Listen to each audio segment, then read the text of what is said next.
Good morning dear student. आज की class में हम लोग सॉल्व करेंगे फिजिक्स के चैप्टर नंबर 3 के क्वेश्चन नंबर 22 से। इसके पहले ऑलरेडी मैंने डियर स्टूडेंट इस चैप्टर पर आधारित 3 क्लास ले रखा हूं, जिसमें मैंने आपको बेसिक कॉन्सेप्ट के साथ साथ क्वेश्चन नंबर 1 से लेकर के क्वेश्चन नंबर 21 तक के सारे प्रश्नों का सॉल्यूशन बिल्कुल शानदार तरीके से करवा दिया है। यदि वो वीडियो आपने अभी तक नहीं देखा है तो जरूर देख लीजिएगा, डिस्क्रिप्शन में उसका लिंक मिल जाएगा।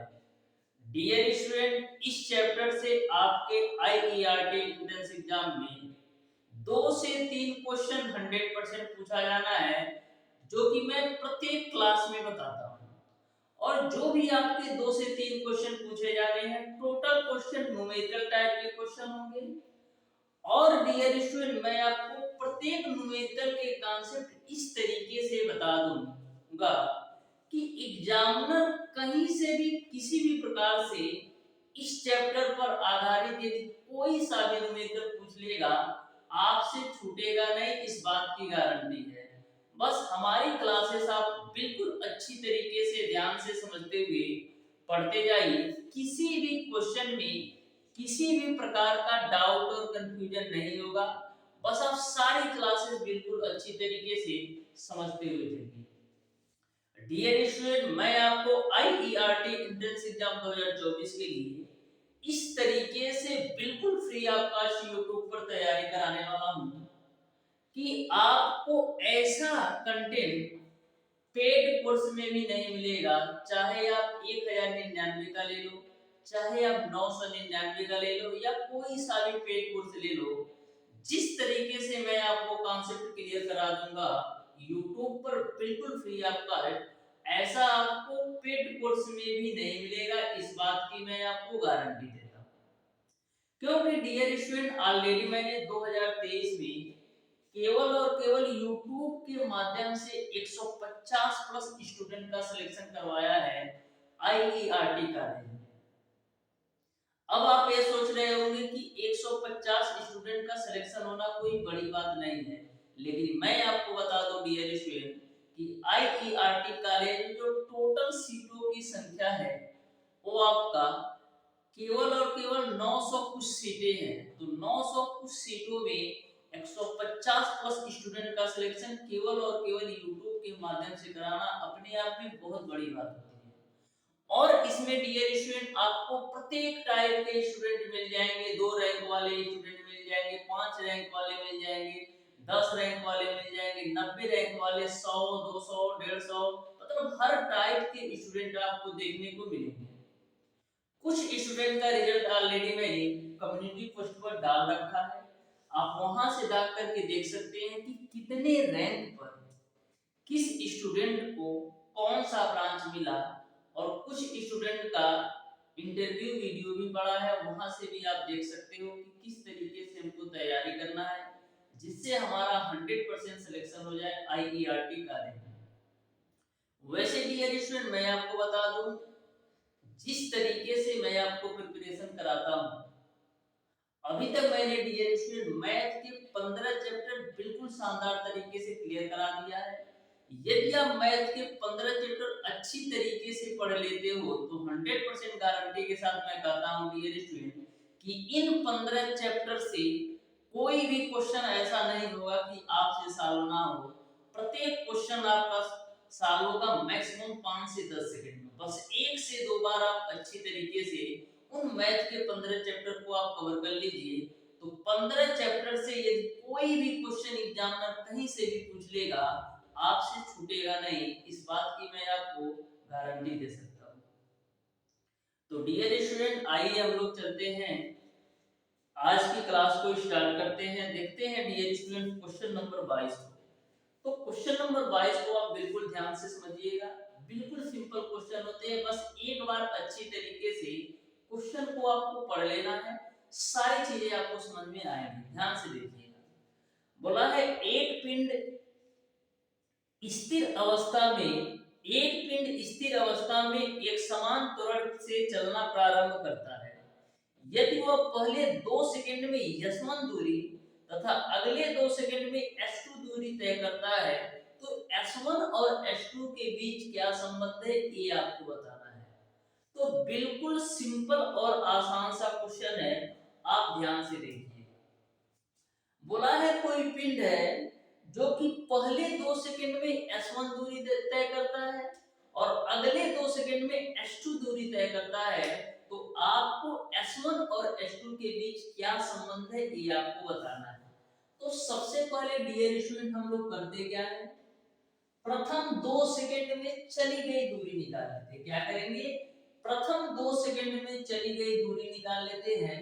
तो प्रथम 2 सेकंड में चली गई दूरी हम निकाल लेते हैं। तो प्रथम 2 सेकंड में जो चली गई दूरी है वो आपका S1 है। तो S बराबर क्या होता है, ut प्लस का हाफ at स्क्वायर।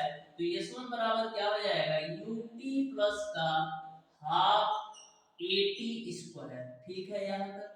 अब देखिएगा पिंड का जो प्रारंभिक वेग है वो आपका 0 है। तो S1 की वैल्यू आपको क्या मिल जाएगी, 1/2 at स्क्वायर। अब बात कितने, प्रथम 2 सेकंड की बात हो रही है, यानी t की वैल्यू आपको दे लेना है। तो S1 बराबर क्या हो जाएगा, 1/2 a, और t की वैल्यू 2 रखोगे तो यहाँ 4 मिलेगा, 2 से काट दो तो 2 दूना 4, यानी S1 की वैल्यू आपने निकाल लिया कितना, S1 की वैल्यू आपने निकाल लिया 2a। ठीक है। अब डियर स्टूडेंट हम अगले 4 सेकंड में चली गई दूरी को निकालते हैं, ध्यान से समझना। अगले 4 सेकंड में चली गई दूरी, तो अगले 4 सेकंड में चली गई दूरी क्या होगी, प्रथम 2 सेकंड में चली गई दूरी S1 है और अगले 2 सेकंड में चली गई दूरी S2 है। तो 4 सेकंड में चली गई दूरी क्या होगी, S1 प्लस का S2 हो जाएगा। क्यों, क्योंकि प्रथम 2 सेकंड में चली गई दूरी S1 है और अगले 2 सेकंड में चली गई दूरी S2 है। तो 4 सेकंड में चली गई दूरी कितनी होगी, S1 प्लस का S2 बराबर आपका हो जाएगा ut प्लस का हाफ at स्क्वायर। ठीक है। अब देखिएगा यहाँ पर भी प्रारंभिक वेग 0 है, तो ये तो आपका 0 हो जाएगा। अब ध्यान से समझना डियर स्टूडेंट, S1 की वैल्यू आपने निकाला है 2a, तो S1 की जगह पर मैं रख देता हूँ 2a प्लस का आपका हो जाएगा S2 बराबर 1/2 है, तो 1/2 ही रहेगा। a यहाँ पर t की वैल्यू कितनी आएगी, यहाँ पर t की वैल्यू आपका 4 सेकंड आएगा, क्योंकि यहाँ पर 4 सेकंड में चली गई दूरी आप निकाल रहे हो। तो जब t की वैल्यू 4 रखोगे, 4 का स्क्वायर करोगे कितना मिल जाएगा, 16 मिल जाएगा। अब 2 से काट दो तो 2 8 16 हो जाएगा, यानी आपको क्या मिल जाएगा, 2a प्लस का S2 बराबर आपको मिल जाएगा 8a। यहां से S2 की वैल्यू आप निकालोगे तो मिल जाएगा आपको 6। अब आपको S1 और S2 के बीच संबंध निकालना है, तो हम क्या निकाल लेते हैं, S1 बटे S2 की वैल्यू।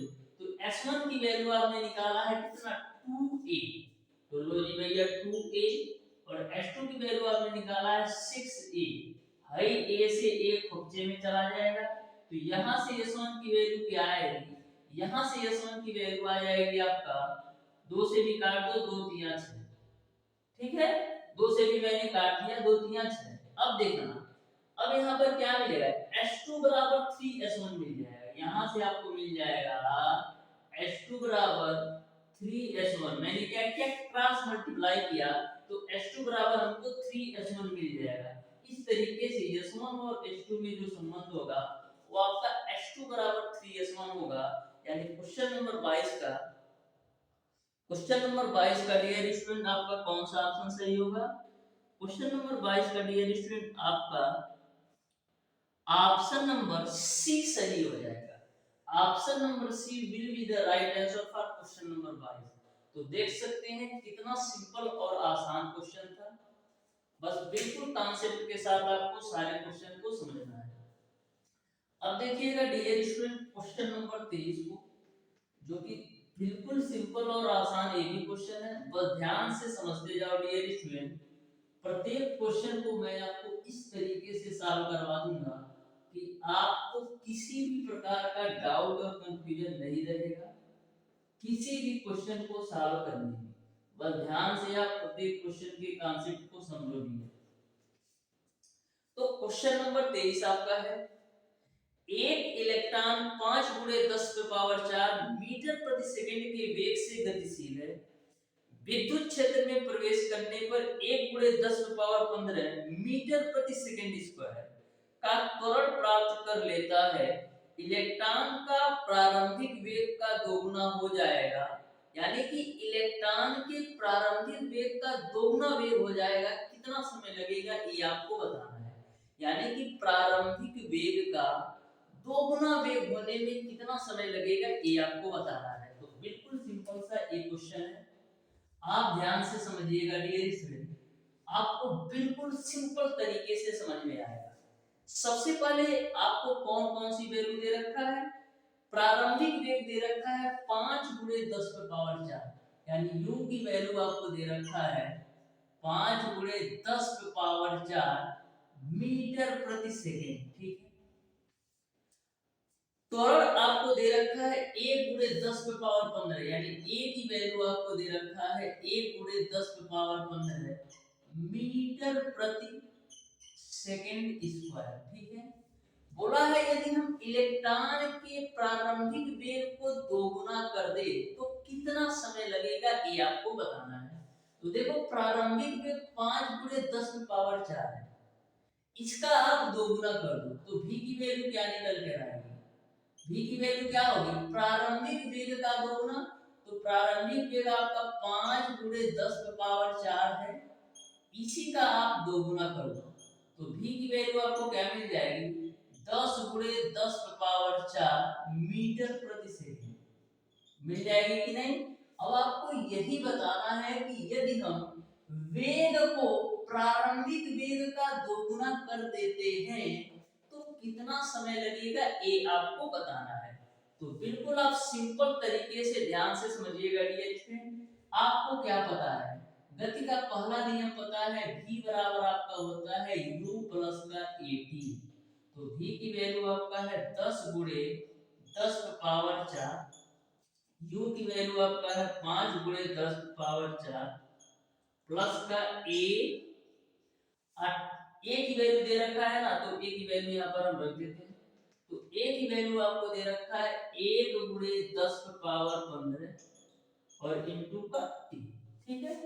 अब देखो 10 गुणे 10⁴ में से 5 गुणे 10⁴ घटाओगे तो कितना मिलेगा, आपको मिल जाएगा 5 गुणे 10⁴।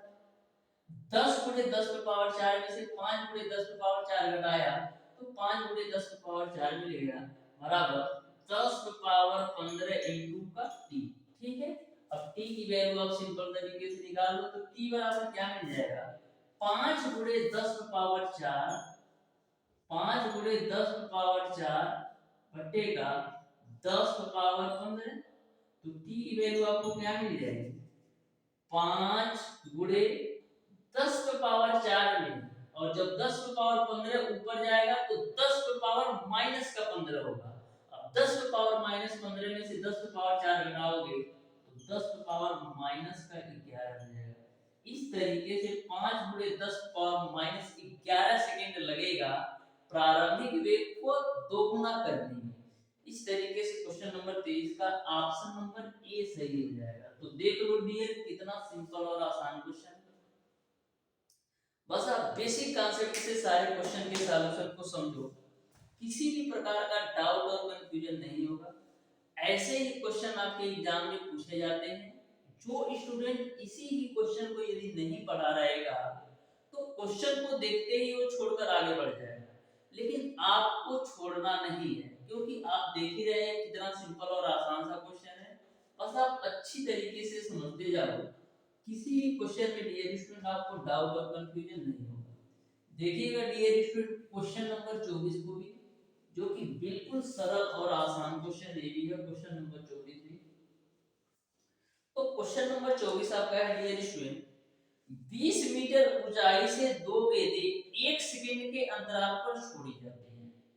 दोनों के छोड़ी जाने में 2 सेकंड बाद उनके बीच की दूरी क्या होगी ये आपको बताना है। यानी कि दो गेंदें हैं जो कि 1 सेकेंड के अंतराल पर दोनों गेंदें छोड़ी जाती हैं, तो दोनों के छोड़ी जाने के 2 सेकेंड बाद उनके बीच की दूरी क्या है ये आपको बताना है।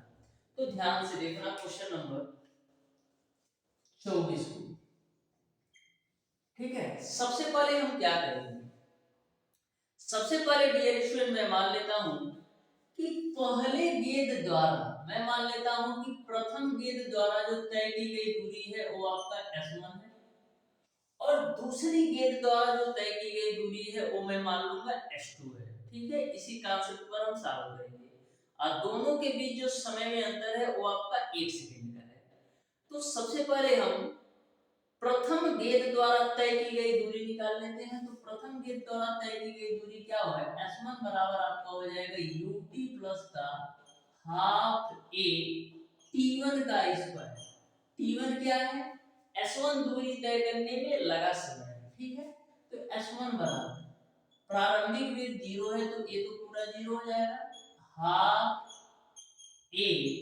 अब T की वैल्यू कितनी है, दोनों के बीच जो समयांतराल है वो 1 सेकेंड का है और यहाँ पर लास्ट में दे रखा है कि दोनों के छोड़ी जाने में 2 सेकेंड बाद उनके बीच की दूरी, यानी कि 2 सेकेंड का अंतराल तो 1 सेकेंड का है, यानी 2 सेकेंड के बाद उनके बीच की दूरी, यानी कि जो T1 की वैल्यू होगी वो आपका 3 सेकेंड होगा और जो T2 की वैल्यू होगा वो आपका 2 सेकेंड होगा, तभी तो दोनों के बीच 1 सेकेंड का समय अंतराल आएगा। तो यहाँ पर जो T1 की वैल्यू है वो आपका कितना हो जाएगा, 3 और 3 का स्क्वायर करोगे तो 9 मिल जाएगा। ठीक है, 3 का स्क्वायर करोगे तो 9 मिल जाएगा। यहाँ पर याद रहा S1 बराबर UT plus half GT square होगा। ठीक है, इसको क्लियर कर लो।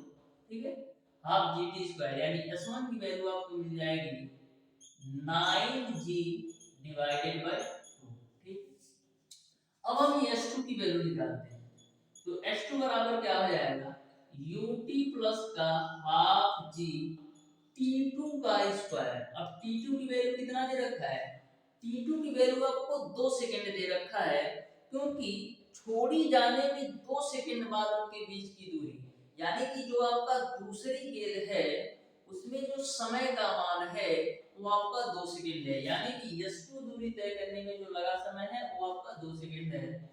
तो यहाँ पर S2 बराबर आपको क्या मिल जाएगा, प्रारंभिक वेग तो 0 तो ये तो आपका 0 हो जाएगा, 1/2 G T की वैल्यू कितना है 2, 2 का स्क्वायर करोगे 4, 4 2 से काट दो 2 दूना 4, यानी S2 की वैल्यू आपको कितना मिल जाएगा 2G के रूप में आपको S2 की वैल्यू मिल जाएगी।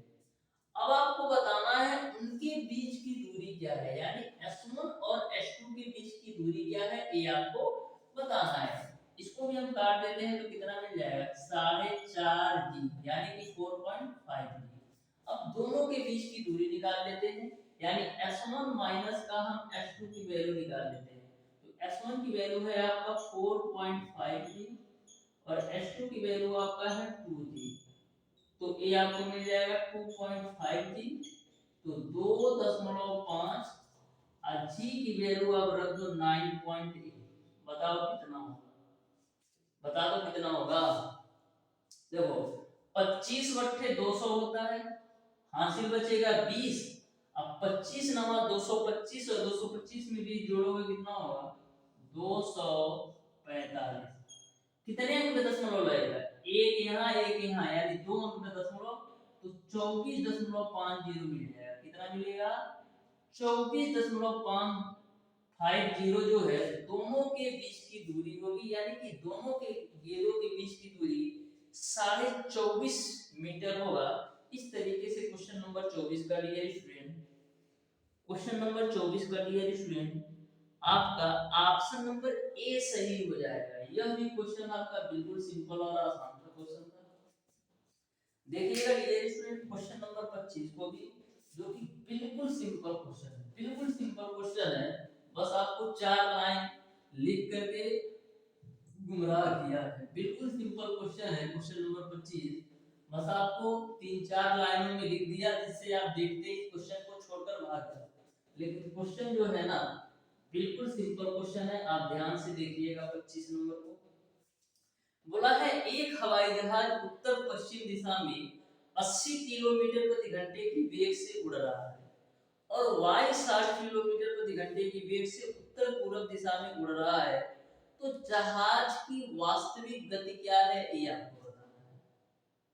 तो ऐसा क्वेश्चन सॉल्व करने के लिए हम लोग क्या करते हैं, ऐसे क्वेश्चन को सॉल्व करने के लिए सबसे पहले हम लोग क्या करते हैं, डायरेक्शन बनाते हैं। तो सबसे पहले एक सुंदर से ऐसे हम डायरेक्शन बना लेते हैं, ठीक है। अब ध्यान से देखना, इसको हम मान लेते हैं कि बाबू ये पूरब है, ठीक है, और इसको हम मान लेते हैं कि पश्चिम। अब क्या करना है, अब पूरब की मुंह करके खड़े हो जाओ, ये उत्तर हो जाएगा, नीचे दक्षिण हो जाएगा, ये आपका उत्तर हो जाएगा और नीचे जो होगा ना वो आपका दक्षिण हो जाएगा। ठीक बात है, ठीक है।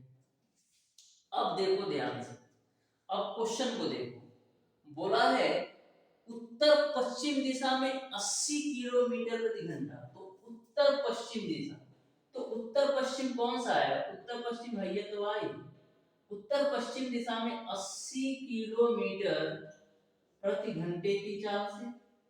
फिर आगे बोला गया है और वायु जो है 60 किलोमीटर प्रति घंटे की चाल से उत्तर पूर्व दिशा में, उत्तर पूर्व दिशा ये वाला आएगा, ये आपका उत्तर पूर्व दिशा में वायु जो है 60 किलोमीटर प्रति घंटे की चाल से चल रही है। तो आपको जहाज की वास्तविक गति क्या है ये आपको बताना है, यानी कि जहाज की वास्तविक गति क्या है ये आपको बताना है। तो यदि मैं आपसे पूछूं कि इनके बीच का जो कोण है वो कितने डिग्री का होगा, इनके बीच का जो कोण होगा वो आपका 90 डिग्री का होगा डियर स्टूडेंट, क्योंकि इधर 45 और इधर 45, तो 90 डिग्री का कोण बन जाएगा।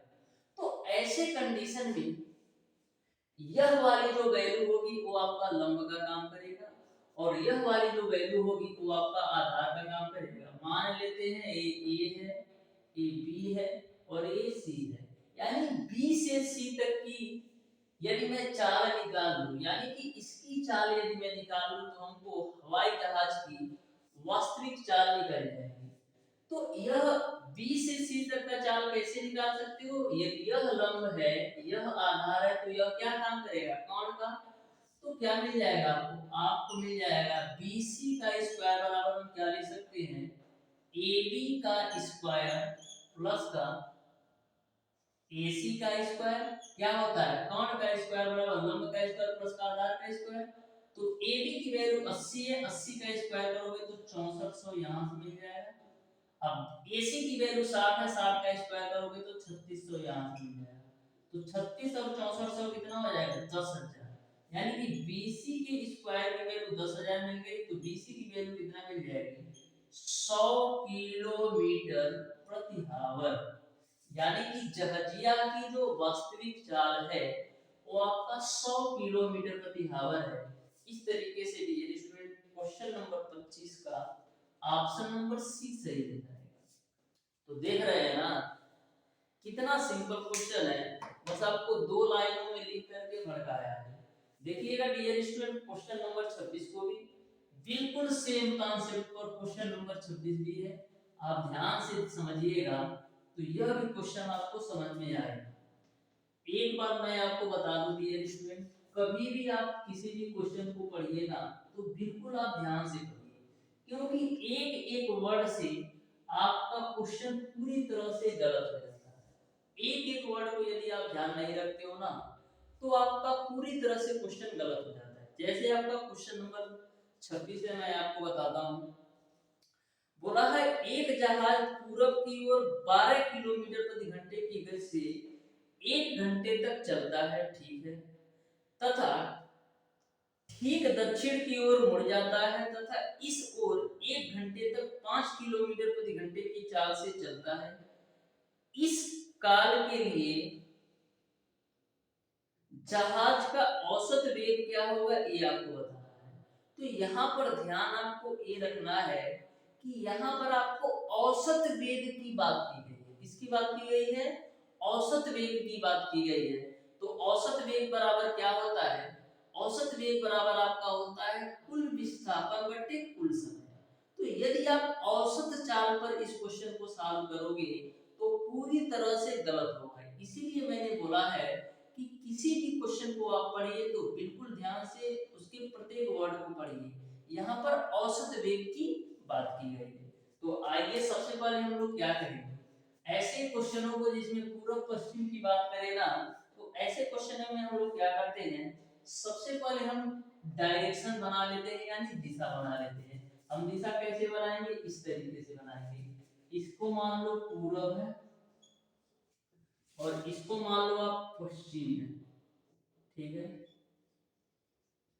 ए वाला उत्तर और ए वाला दक्षिण, पूरब की तरफ मैं खड़ा हो गया, ए वाला उत्तर हो गया और नीचे दक्षिण, तो लो भैया दक्षिण कर दिया इसको और इसको मैंने कर दिया उत्तर, ठीक है। अब देखो क्वेश्चन पर आ जाओ, बोला है पूरब की ओर 12 किलोमीटर प्रति घंटा।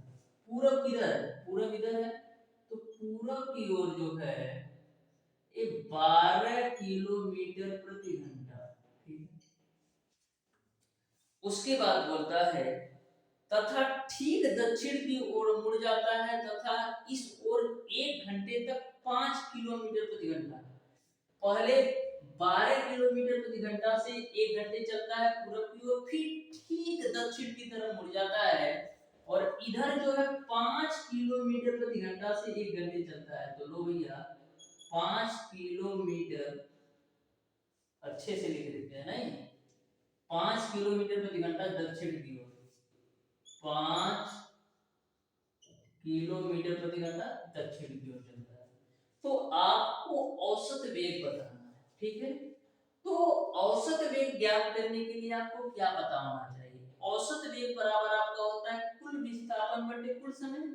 यानी औसत वेग हम तभी ज्ञात कर सकते हैं जब हमको कुल विस्थापन पता हो। तो कुल विस्थापन कैसे निकालते हो, कुल विस्थापन निकालने के लिए आप अंतिम स्थिति में से प्रारंभिक स्थिति यदि घटा दोगे तो कुल विस्थापन पता चल जाएगा।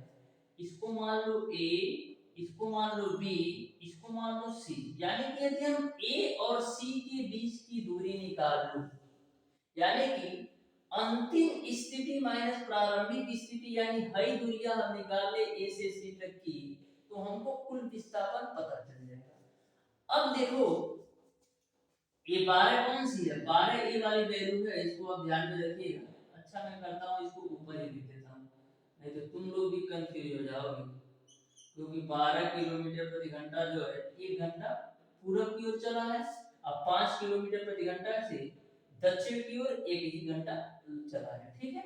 यानी हमको ए से सी तक की दूरी निकालना है। तो यदि हई 12 हुई और हई 5 हुई तो हई 13 हुई, क्योंकि यहाँ पर कितने डिग्री का कोण बन रहा है, 90 डिग्री का कोण बन रहा है। यदि लंब की वैल्यू 12 है और आधार की वैल्यू 5 है तो कोण की वैल्यू कितना आई, 13 आई। ये तो बार बार आपने पढ़ रखा होगा, क्योंकि कोण का स्क्वायर बराबर होता है लंब का स्क्वायर प्लस आधार का स्क्वायर। अब निकालो औसत वेग निकालना है, क्या निकालना है, औसत वेग। तो औसत वेग बराबर क्या होता है, कुल विस्थापन बटे कुल लगा समय। तो कुल विस्थापन कितना किया, 13। कुल विस्थापन जो है 13 किया, 13 किलोमीटर कुल विस्थापन किया।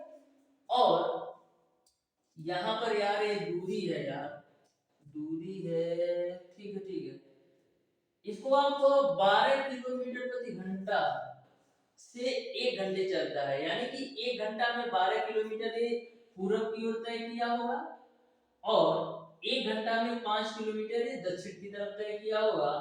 तो आपका जो कुल विस्थापन हो जाएगा वो आपका 13 किलोमीटर हो जाएगा। इस किलोमीटर प्रति घंटा को आप ध्यान मत दीजिएगा। 1 घंटे में 12 किलोमीटर पूरब की ओर चला है और 1 घंटे में दक्षिण की तरफ 5 किलोमीटर चला है, बस इसको आप ध्यान में रखिएगा, ठीक है। तो यहाँ पर कुल विस्थापन 13 हो गया और कुल समय कितना होगा, 1 घंटा तक पूरब में चला और 1 घंटा दक्षिण में चला, यानी कुल समय आपका 2 घंटा है। तो 2 से काट दो तो 6.5 हो जाएगा, यानी 6.5 किलोमीटर प्रति घंटा हो जाएगा। इस तरीके से औसत वेग जो होगा 6.5 किलोमीटर प्रति घंटा होगा, यानी ऑप्शन नंबर बी जो है इस क्वेश्चन का बिल्कुल राइट आंसर होगा। देखिएगा डियर स्टूडेंट क्वेश्चन नंबर 27 को, तो बिल्कुल आप ध्यान से देखिएगा। यह क्वेश्चन ना ऐसा क्वेश्चन है जो आपको टॉप रैंकर मिला है। किस मिला है? टॉप रैंकर मिला है। यदि आप इस क्वेश्चन को अच्छी तरीके से देख लेते हैं, क्योंकि क्वेश्चन जो है ना 4 से 5 लाइन में लिख करके ही बच्चे को कंफ्यूज कर दिया है। सोचेगा कि यदि मैं 5 लाइन पढ़ूंगा इसमें मेरी 2 मिनट लग जाएगा तो मैं साफ क्या करूंगा, लेकिन आपको छोड़ना नहीं, ध्यान से समझिएगा। बोला है दो स्टेशनों के बीच एक गाड़ी की गति पहले समान रूप से बढ़ती है, तदुपरांत वह स्थिर गति से चलती है एवं अंतिम चरण में समान रूप से घटती है यदि लिए गए समय क्रमशः 1:6:1 के अनुपात में हो तथा अधिकतम गति 32 किलोमीटर प्रति घंटा हो तो संपूर्ण यात्रा की औसत गति किलोमीटर प्रति घंटा में क्या होगी, ये आपको बताना है। तो ध्यान से समझिएगा क्वेश्चन नंबर 27। ठीक है, समय का जो अनुपात दे रखा है वो कितना दे रखा है? 1:6:1। समय का जो अनुपात दे रखा है 1:6:1 दे रखा है। तो मैं मान लेता हूं कि जो समय का अनुपात है वो आपका T/6T/T है, क्योंकि 1:6:1 दिया था तो मैंने मान लिया T/6T/T है। ठीक है, अब देखो इस T समय में यदि वह S1 दूरी तय करता हो और इस 6T समय में यदि वो S2 दूरी तय करता हो और इस T समय में यदि वो S3 दूरी तय करता हो, तो आपको यहां तक क्लियर समझ में आया। आपको बताना है औसत गति क्या है। तो औसत गति बराबर क्या होता है? कुल दूरी बटे का कुल समय। तो सबसे पहले आपको S1, S2 और S3 की वैल्यू पता होना चाहिए। तो S1 बराबर क्या हो जाएगा? S1 बराबर आपका होता है UT प्लस का हाफ AT स्क्वायर। तो यहाँ पर प्रारंभिक वेग 0 है तो ये तो खत्म हो जाएगा, यानी S1 की वैल्यू आपको मिल जाएगा हाफ AT स्क्वायर। ठीक है, अब आप S2 की वैल्यू निकालोगे। S2 की वैल्यू कैसे निकालोगे? तो क्वेश्चन को आप ध्यान से पढ़िएगा।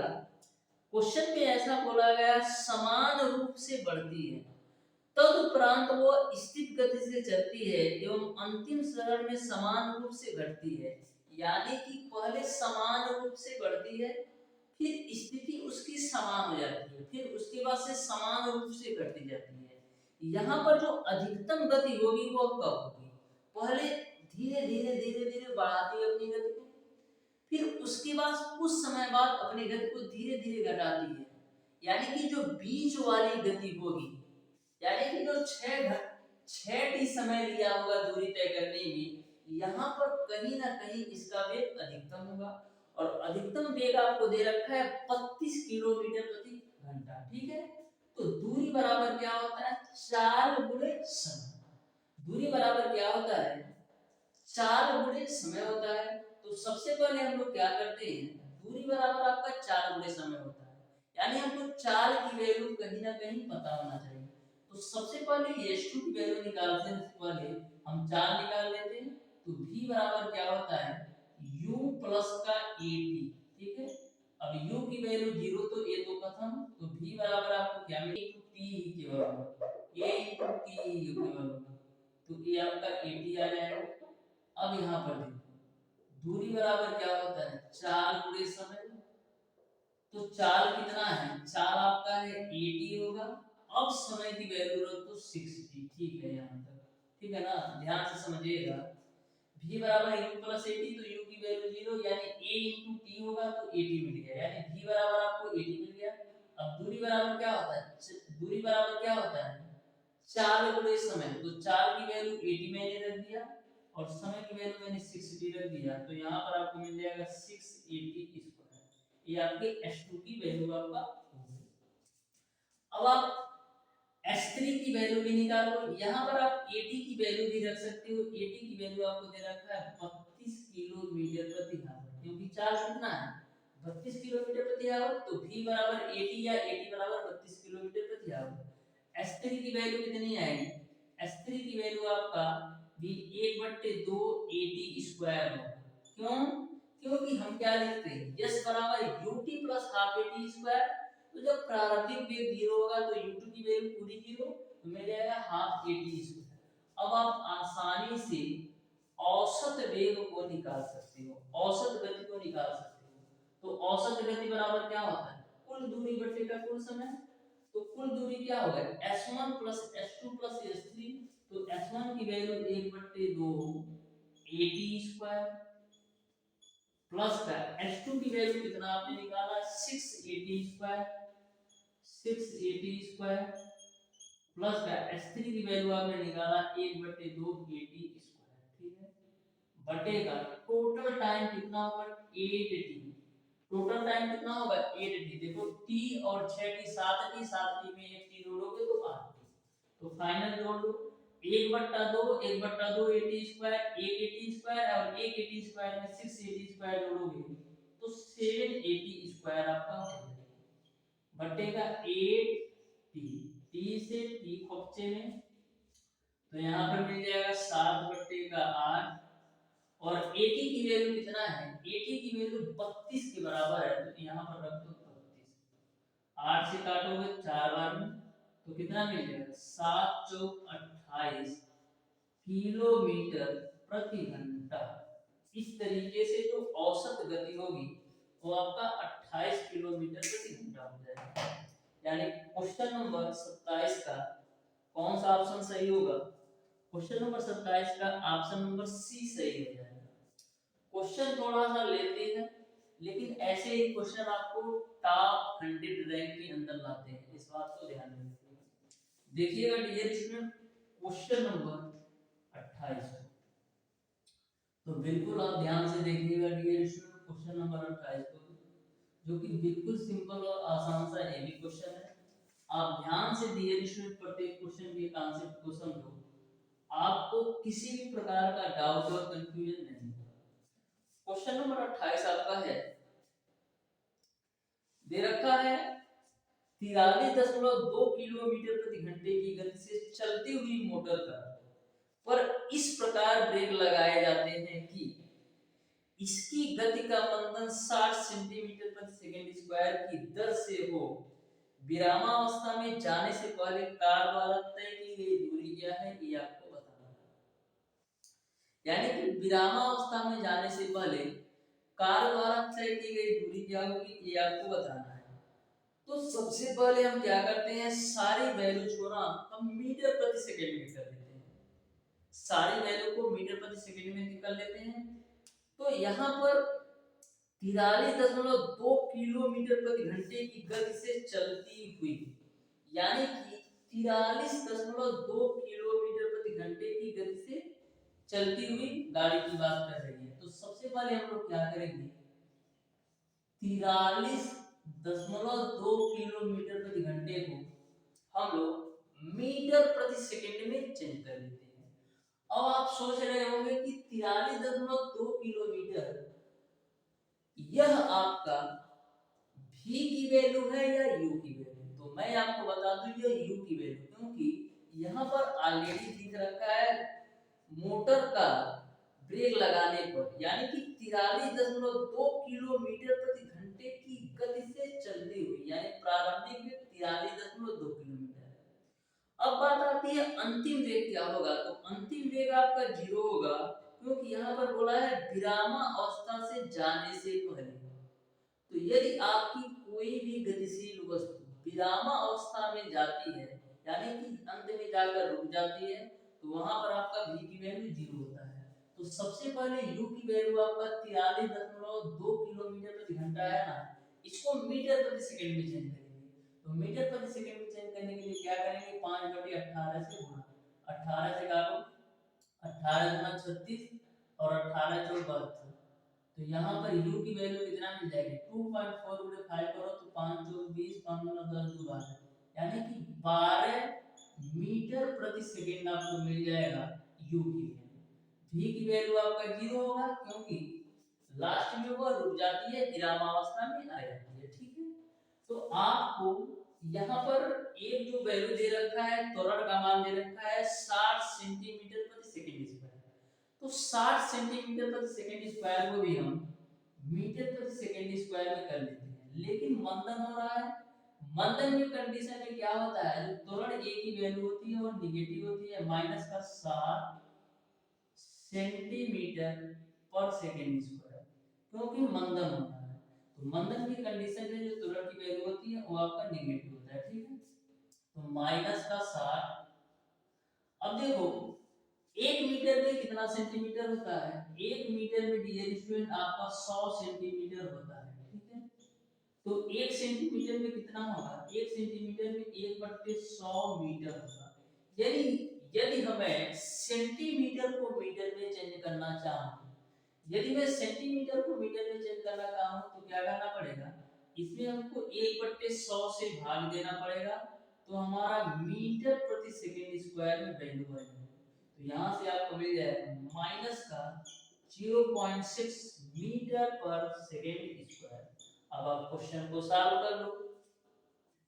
तो हमेशा ध्यान में रखिएगा, सबसे पहले आपको यूनिट समान करना है, यानी कि यदि आपका यह मीटर प्रति सेकंड में है तो यह भी मीटर प्रति सेकंड में होना चाहिए। तो देखो क्या होता है, v स्क्वायर बराबर u स्क्वायर प्लस का 2as, ठीक है। तो v की वैल्यू तो 0, u की वैल्यू 12, 12 का स्क्वायर 144 प्लस का 2 a की वैल्यू माइनस का 0.6 और s की वैल्यू ज्ञात करना है, ठीक है ना। हो तो यहां से क्या मिल जाएगा, 2 का गुणा 0.6 में करोगे तो 1.2s बराबर आपको मिल जाएगा 144। 1.2 से 144 को काटोगे तो 120 बार में जाएगा, तो s की वैल्यू कितना मिल जाएगी, 120 मीटर, यानी वो टोटल दूरी तय करेगा 120 मीटर तय करेगा। इस तरीके से डियर स्टूडेंट क्वेश्चन नंबर 28 का कौन सा ऑप्शन सही होगा, हो क्वेश्चन नंबर 28 का ऑप्शन नंबर ए सही हो जाएगा, यानी जो टोटल दूरी तय करेगा वो आपका 120 मीटर तय करेगा। देखिएगा डियर स्टूडेंट क्वेश्चन नंबर 29 को भी, जो कि बहुत ही बेहतरीन क्वेश्चन है, आप ध्यान से समझोगे ना तो अच्छी तरीके से समझ में आएगा, बस आप ध्यान से समझते जाओ। क्वेश्चन को तो घुमाया बहुत बेहतरीन तरीके से, लेकिन इसको मैं घुमाऊंगा बहुत आसान तरीके से, आप ध्यान से देखिएगा ना ये तो क्लियर तरीके से समझ में आएगा। देखिए क्या बोला गया है कि एक लड़का एक भवन की चोटी से गेंद को छोड़ता है, ठीक है, छोड़ने दीजिए। वह शीर्ष से 10 मीटर नीचे 2 मीटर की ऊंचाई की खिड़की को पार करेगी, ये आपको बताना है। यानी कि एक कोई लड़का है जो कि भवन की चोटी से गेंद को छोड़ता है, वह शीर्ष से 10 मीटर नीचे, यानी कि जहां से छोड़ता है उसके 10 मीटर नीचे एक खिड़की है, और जो खिड़कियां की साइज है ना, खिड़कियां की जो हाइट है वो आपका 2 मीटर है, तो खिड़की को पार करने में गेंद कितना समय लेगा ये आपको बताना है। तो सबसे पहले हम क्या करते हैं, फिगर बना लेते हैं। मान लिया जिन्हें आई की खिड़की है, क्या है, आई खिड़की है, इसकी ऊंचाई कितना है, खिड़कियां को चाहिए आपको दे रखा है 2 मीटर, तो लो जी भैया ये आपका हो गया 2 मीटर, ठीक है। यही लड़का बैठा है, ठीक है, ये 10 मीटर की ऊंचाई से देखो बोला है कि एक लड़का भवन की चोटी से गेंद को छोड़ता है, वो शीर्ष से 10 मीटर नीचे, यानी कि यहां से ये आपका शीर्ष से 10 मीटर नीचे खिड़की है, यानी कि खिड़की के टॉप व्यू और शीर्ष बिंदु के जो बीच की दूरी है वो आपका है 10 मीटर, ठीक है। तो शीर्ष से खिड़की के पार्ट के बीच की दूरी कितनी होगी, ये आपका हो जाएगा 12 मीटर, क्योंकि यह दूरी यदि 10 है तो यह पूरी दूरी कितना होगा, 10 और 2 12।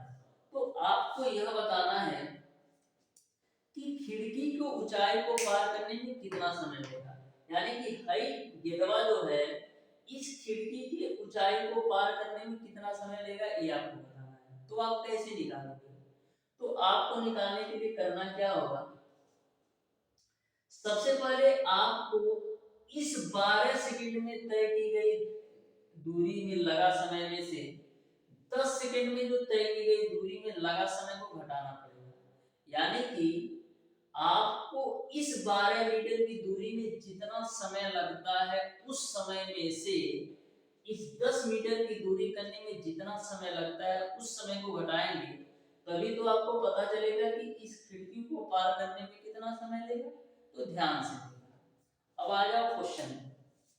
तो सबसे पहले मैं मान लेता हूं डियर स्टूडेंट कि 10 मीटर गिरने में जो लगा समय है वो आपका मैं मान लेता हूं t1 है।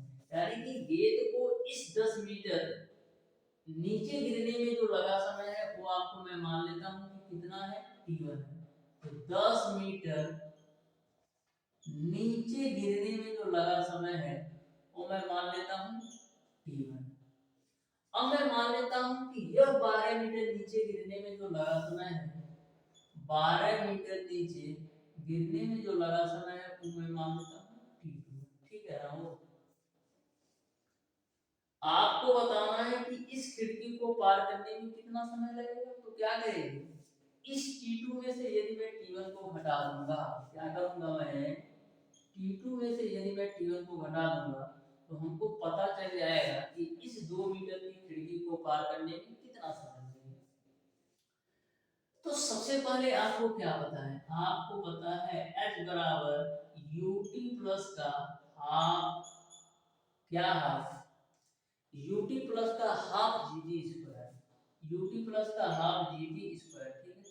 तो प्रारंभिक वेग तो 0 है क्योंकि यहाँ पर गेंद को रख करके ही छोड़ेगा, यानी प्रारंभिक वेग 0 है, यानी यह तो आपका खत्म। तो h की वैल्यू क्या मिल जाएगी, हाफ gt स्क्वायर। ठीक है। तो h1 की वैल्यू आपको क्या मिलेगी, h1 की वैल्यू मिल जाएगी आपको हाफ जी t1 का स्क्वायर। ठीक है ना। वो तो यहाँ पर h1 की वैल्यू क्या होगी, h1 की वैल्यू होगी आपका 10 मीटर, क्योंकि 10 मीटर नीचे गिरने में लगा समय t1 है, यानी h1 की वैल्यू आपका कितना है, 10 है, बराबर 1/2 जी की वैल्यू ले लो 10 है t1 के स्क्वायर। तो है 10 से 10 बचा में, तो t1 के स्क्वायर की वैल्यू क्या मिल जाएगी, t1 के स्क्वायर की वैल्यू मिल जाएगी 2। तो यहाँ से आप t1 की वैल्यू निकालोगे तो क्या मिल जाएगा, कर्ली के अंदर 2। ठीक है ना। हो यहाँ तक आपको क्लियर है।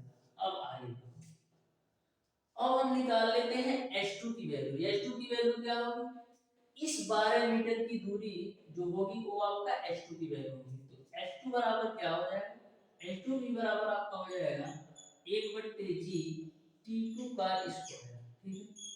तो h2 की वैल्यू आपका है 12, 1/2 g की वैल्यू 10 आई t2 का स्क्वायर। 2 से काट दो 5 बार, अब 5 से काटोगे 12 को तो 2.4 आएगा। तो t2 की वैल्यू आपको मिल जाएगी √2.4। ठीक है ना। तो t1 की वैल्यू √2 है और t2 की वैल्यू √2.4 है। तो यहाँ से यदि आप t2 माइनस का t1 की वैल्यू निकालोगे ना, तो देखो √2 का मान 1.41 होता है ऐसा है। ठीक है। और 2.4 की वैल्यू कितना होगा, दो 2.4 की वैल्यू, दोनों के बीच का जो डिफरेंस आएगा ना ये 0.13 आएगा, यानी कि 0.13 सेकंड में जो है ना इस 2 मीटर खिड़की को पार कर देगा कि इस तरीके से डियर स्टूडेंट। क्वेश्चन नंबर 29 का ऑप्शन नंबर बी सही हो जाएगा। आप सॉल्व कर लीजिएगा। t1 की वैल्यू आपका कौन की 2 है और t2 की वैल्यू आपका √2.4 है। तो √2.4 में से √2 आप घटाओगे तो 0.13 ही आएगा। देखिएगा डियर स्टूडेंट क्वेश्चन नंबर 30 को भी, जो कि बहुत ही बेहतरीन क्वेश्चन है। डियर स्टूडेंट मैं आपको ऐसे क्वेश्चन बिल्कुल नहीं सॉल्व कराऊंगा जो आपके एग्जाम में आने की बिल्कुल ना संभावना हो, या ऐसा क्वेश्चन भी मैं नहीं सॉल्व कराऊंगा कि जिस क्वेश्चन को आप सॉल्व करते करते 5 मिनट लगा दे लेकिन सॉल्व ही ना हो, ऐसे क्वेश्चन को भी मैं सॉल्व नहीं कराने वाला हूँ। तो केवल और केवल क्वेश्चन नंबर 30 को मैं कवर कराऊंगा। क्वेश्चन नंबर 31, 32, 33 इन क्वेश्चनों को मैं अभी सॉल्व नहीं करवा रहा हूँ, क्योंकि ऐसे क्वेश्चन अक्सर पूछे नहीं जाते हैं। यदि आपसे ऐसा क्वेश्चन पूछ लिया जाता भी है तो आप ऐसे क्वेश्चनों में उलझ जाएंगे, और मैक्सिमम जो है इस क्वेश्चन को यदि आप सॉल्व भी करते हो तो 4 से 5 मिनट लग जाना है। तो इन 4 से 5 मिनट को यदि हमें अन्य क्वेश्चनों में दूंगा तो एक क्वेश्चन के बदले हम लोग 2 क्वेश्चन सॉल्व कर सकते हैं, जबकि प्रत्येक क्वेश्चन पर आपको 4 नंबर ही मिलना है। तो क्या करेंगे डियर स्टूडेंट, जो यदि आपके क्वेश्चन नंबर 31, 32, 33 की तरफ क्वेश्चन आते हैं तो इन क्वेश्चन के बजाय आप किसी और 2 क्वेश्चन को कर लें, जिससे आपको 4 नंबर के उपरांत आपको 8 नंबर मिल जाए, यानी 4 नंबर के बदले आपको 8 नंबर मिल जाए। तो केवल क्वेश्चन नंबर 30 को मैं सॉल्व कराने वाला हूं, जो कि यह क्वेश्चन पूछे जाने की मैक्सिमम संभावना। तो क्वेश्चन नंबर 30 को आप बिल्कुल ध्यान से देखिएगा। बोला है एक पिंड को ऊर्ध्वाधर रूप से ऊपर की ओर फेंका जाता है, इसे अधिकतम ऊंचाई तक पहुंचने के लिए t समय लगता है, इसे अधिकतम ऊंचाई के 3/4 तक जाने में कितना समय लगेगा ये आपको बताना है। तो ध्यान से समझिएगा इस क्वेश्चन को। क्वेश्चन में ऐसा बोला जा रहा है कि एक पिंड है जिसको हम ऊर्ध्वाधर ऊपर की ओर फेंक रहे हैं, तो अधिकतम ऊंचाई तक पहुंचने में t समय लगता है, ठीक है। तो इस ऊंचाई का 3/4 भाग पहुंचने में कितना समय लेगा ये आपको बताना है। उससे पहले मैं आपको एक कॉन्सेप्ट बता दूं, यदि किसी भी वस्तु को आप ऊर्ध्वाधर ऊपर की ओर फेंकते हो, यदि आप किसी भी वस्तु को ऊर्ध्वाधर ऊपर की ओर फेंकते हो तो ऐसे कंडीशन में जो g की वैल्यू होती है ना, वो आपका निगेटिव होता है। कब? जब किसी भी वस्तु को ऊर्ध्वाधर ऊपर की ओर फेंकते हो तो आपका जो g की वैल्यू होती है निगेटिव होती है। लेकिन किसी भी वस्तु को यदि आप ऊर्ध्वाधर ऊपर से नीचे की ओर गिराते हो, किसी भी वस्तु को ऊपर से नीचे की ओर गिराते हो तो ऐसे कंडीशन में जो g की वैल्यू होती है वो आपका पॉजिटिव होती है। तो क्वेश्चन में ऐसा बोला जा रहा है कि जब हम अधिकतम ऊंचाई पर किसी भी वस्तु को ऊर्ध्वाधर ऊपर की ओर फेंक रहा है तो अधिकतम ऊंचाई पर जाने में t समय लगता है। तो ऊंचाई का 3/4 भाग तक जाने में कितना समय लगेगा ये आपको बताना है। तो सबसे पहले मैं मान लेता हूं कि जो अधिकतम ऊंचाई है पिंड का, यानी कि t समय में जो अधिकतम ऊंचाई तक पहुंचेगी वो मैं मान लेता हूं h है। यानी कि मैंने मान लिया कि जो अधिकतम ऊंचाई पर पिंड पहुंचेगी वो आपका h है। तो h बराबर क्या होता है, ut प्लस का हाफ GT²। तो यहाँ पर जो प्रारंभिक वेग है वो आपका 0 है, क्योंकि पिंड को पहले स्थिर अवस्था में होगी तभी तो मैं ऊर्ध्वाधर ऊपर की ओर फेंकूंगा। जैसे ये मेरा मार्कर है, हमको ऊर्ध्वाधर ऊपर की ओर फेंकना है तो सबसे पहले मेरे हाथ में रुका ही होगा, यानी प्रारंभिक वेग इसका 0 ही होगा, ठीक है। तो यहाँ पर प्रारंभिक वेग 0 तो ये पूरा 0, तो h बराबर क्या मिल जाएगा 1/2 GT², यानी कि अधिकतम ऊंचाई h तक पहुंचने में वो t समय लेता है। बोल रहा है इस ऊंचाई का 3/4 भाग तय करने में कितना समय लगेगा ये आपको बताना है। तो मैं मान लेता हूं इस ऊंचाई का 3/4 भाग तय करने में कितना समय लेगा ये आपको बताना है। तो g की वैल्यू क्या होगी, निगेटिव होगी, क्योंकि ऊर्ध्वाधर ऊपर की ओर फेंका जा रहा है। तो ऊंचाई का 3/4 भाग समय, ऊंचाई का 3/4 भाग तय करने में मैं मान लेता हूं कि जो समय लगेगा वो आपका t1 है। ऊंचाई का 3/4 भाग तय करने में जो समय लगेगा वो मैं मान लेता हूं आपका t1 है। तो आपका क्या होता है h बराबर ut प्लस का हाफ g t1 का स्क्वायर। मैंने मान लिया कि ऊंचाई का 3/4 भाग तय करने में t1 समय लगता है, तो ये तो आपका 0 होगा क्योंकि प्रारंभिक वेग है। तो 3/4 h बराबर आपको क्या मिल जाएगा यह भी तो ऊर्ध्वाधर ऊपर की तरफ फेंकी जा रही है, तो यह भी आपका g माइनस में होगा, यानी कि माइनस का 1/2 g t1 का स्क्वायर हो जाएगा। अब देखो h की वैल्यू यहाँ पर हम रखते हैं, तो 3/4 है ही। h की वैल्यू कितना है, माइनस का 1/2 जी टी स्क्वायर, तो h की जगह पर माइनस का 1/2 जी टी स्क्वायर में रख दिया, बराबर राइट साइड में कितना है, माइनस का 1/2 जी टी1 का स्क्वायर, माइनस का 1/2 जी टी1 का स्क्वायर। अब देखो माइनस का 1/2 से माइनस का 1/2, यह जी से यह जी कैंसिल। अब देखो यह ठीक है, तो यहाँ पर ठीक है ना, ठीक है, तो 3/4 टी स्क्वायर बराबर आपको मिल जाएगा t1 का स्क्वायर, या माइनस से माइनस भी कैंसिल हो जाएगा, ठीक है ना। दो पल ख्वाबों का परवान, आपको t1 की वैल्यू चाहिए ना, ठीक है, तो यहाँ से आप t1 की वैल्यू निकालोगे, कितना है t1 की वैल्यू आप निकालोगे तो मिलेगा आपको पानी में 3/2 इंटू का टी, t1 की वैल्यू आपको मिल जाएगा पानी में 3/2 इंटू का टी। इस तरीके से ऊंचाई का 3/4 भाग तय करने में जो पिंड द्वारा लिया गया समय होगा पानी में 3/2 इंटू टी होगा। इस तरीके से क्वेश्चन नंबर 30 का dear student option number D सही हो जाएगा। क्वेश्चन नंबर 30 का dear student option number question number 30 का डियर स्टूडेंट 3/4 तक जाने में समय लगेगा। 1 मिनट यार, मैं चेक करता हूँ इस क्वेश्चन को, ठीक है।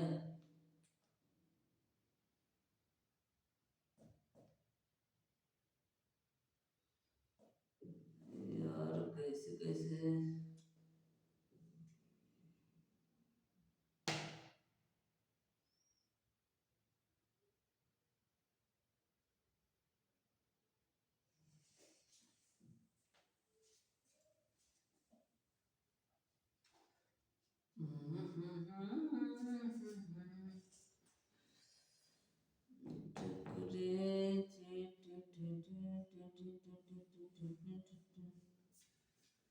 तीन बट्टे चार ऊंचाई तक जाने में समय लगेगा।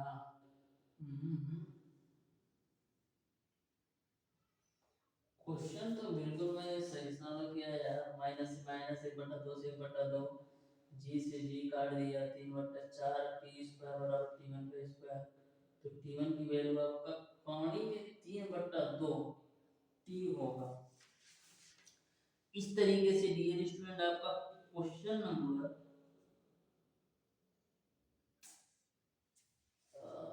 कहाँ से गड़बड़ हो रहा है,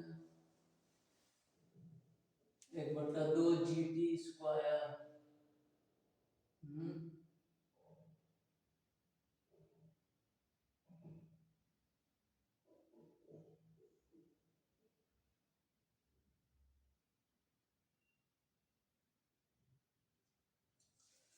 क्वेश्चन तो मैंने आपका बिल्कुल सॉल्व किया है डियर स्टूडेंट। इस क्वेश्चन को आप एक बार अच्छी तरीके से चेक कीजिएगा कि कहां पर इसमें मिस्टेक आ रहा है। इस तरीके से डियर स्टूडेंट आज की क्लास को यहीं तक रखते हैं, मिलते हैं नेक्स्ट क्लास में, तब तक के लिए